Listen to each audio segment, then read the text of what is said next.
호주는 중국하고 무역관계는 호혜적이었다 하지만 2020년 코로나 바이러스 팬데믹 이후 중국은 호주와의 관계가 무너졌습니다.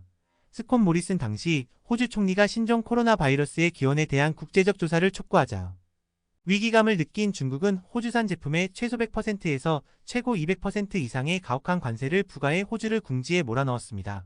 당시 호주 시위들은 새로운 시장을 개척하고 관계를 구축하기 위해 신발 밑창이 닳도록 뛰어다니어 겨우 피해를 폭하고 거꾸로 중국이 더 큰 피해를 당하는 것 같았습니다.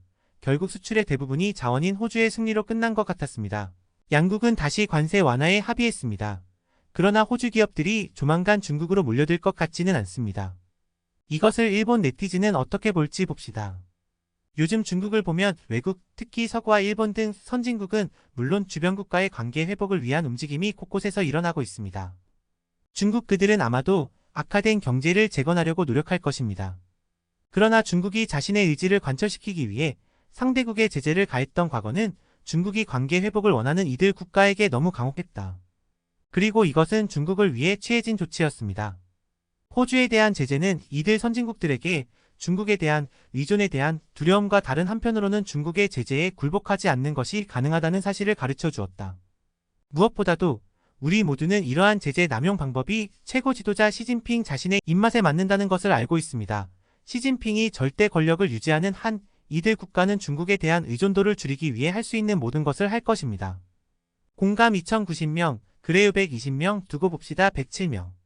중국 경제는 3분기 첫 5.2% 성장했다. 일본은 3분기에 0.5% 하락했다. 진짜 악화되고 있습니까? 공감 10명, 그레유 5명, 두고 봅시다 125명. 중국의 강경한 외교 정책으로 인해 전 세계가 중국에 투자하는 금액은 계속 급격히 감소하고 있습니다.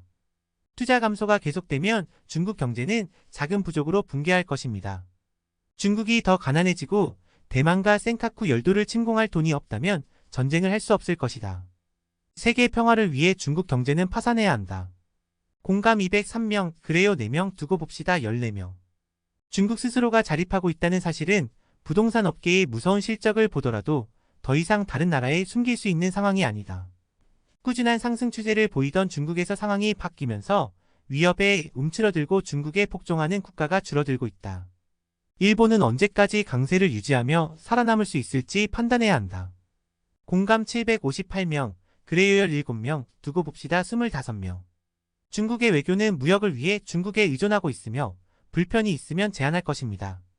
일본에는 이런 방식을 배우지 않는 경영자들이 많다. 그러나 중국 경제는 이미 터지고 거품이 터지고 있으니 손을 대면 타지 마십시오. 우리 모두 그 정도는 알고 있잖아요. 공감 877명, 그레요 23명, 두고 봅시다 21명.